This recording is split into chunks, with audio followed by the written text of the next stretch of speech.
The rigid belief, I must always be in control. That's like insisting you must control every single wave in the ocean by yelling at it. Good luck. You'll drown with your clipboard before you even fill out the first form. It's like a kid trying to hold all the marbles in the world in their two hands. One slips, they panic, all scatter, and now they're crying over the glass balls instead of playing the game. It's like demanding your dog read Shakespeare before he's allowed to shit in the yard. Impossible, absurd, humiliating. The rigid belief, I can't change, it's just who I am. That's like saying your phone can't update because it's too attached to iOS 6. Meanwhile, the world is running quantum apps and you're stuck with Snake on a Nokia. Like a caterpillar saying, nah, I'll skip the wings, thanks. I'm loyal to crawling. Imagine the butterfly graveyard of missed parties.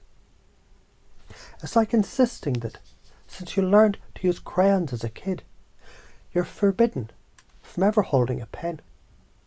Congrats, Picasso. You're trapped in kindergarten. The rigid belief, I can't make mistakes. It's like a toddler refusing to walk until they can win an Olympic sprint. Spoiler, they'll die sitting in the stroller. Like refusing to cook dinner until you can beat Gordon Ramsay in a kitchen showdown. Guess you're starving, champ. It's like holding your breath until you can breathe perfectly. Enjoy suffocating. The rigid belief, people will judge me if I speak up.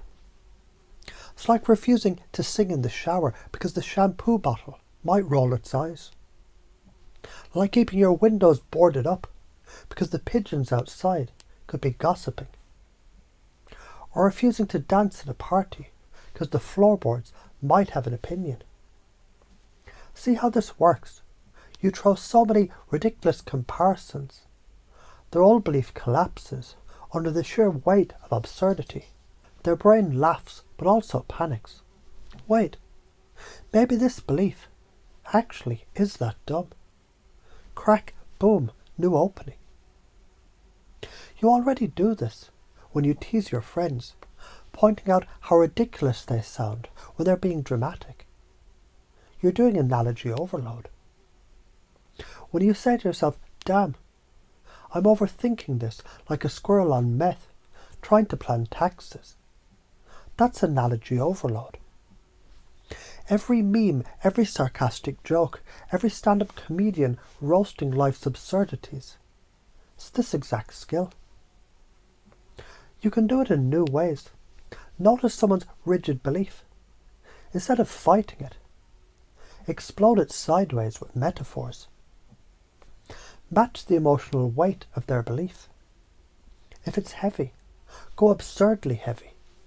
If it's light, go playfully light. Then tie it back. See how ridiculous it sounds when we frame it that way.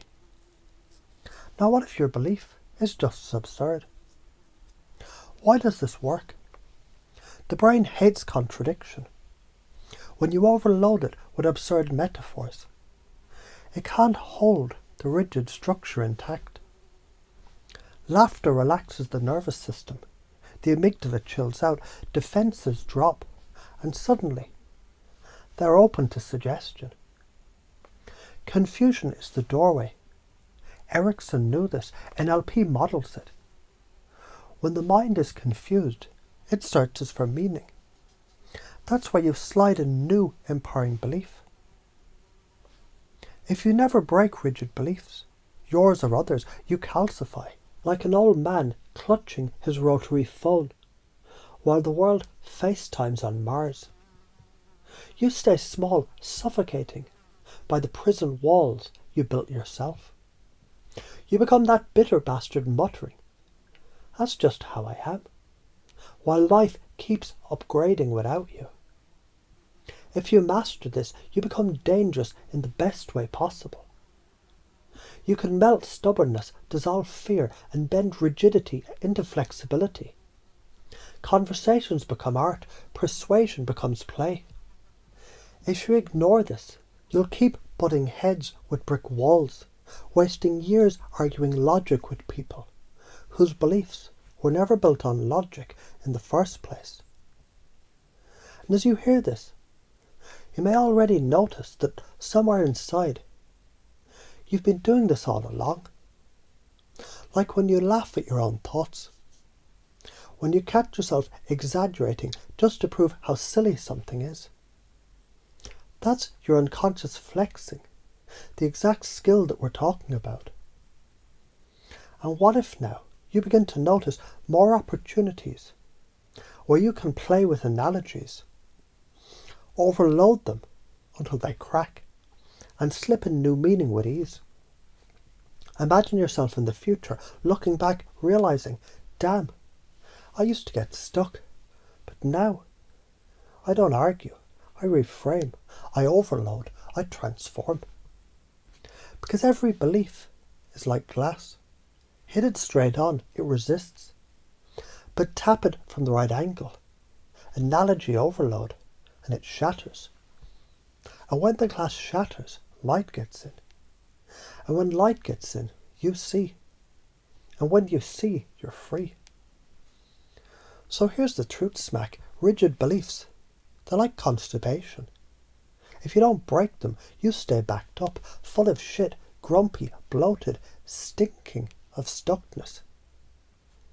But if you learn to laugh at them, overload them, crack them, suddenly life flows again, energy moves, breath returns, you're alive. Now you can ignore this. Keep clinging to brittle walls. Keep rotting in your own stubbornness. Or you can fucking use it. Right now, today. And watch how people, conversations, and your own identity bend and bloom in ways you didn't think possible.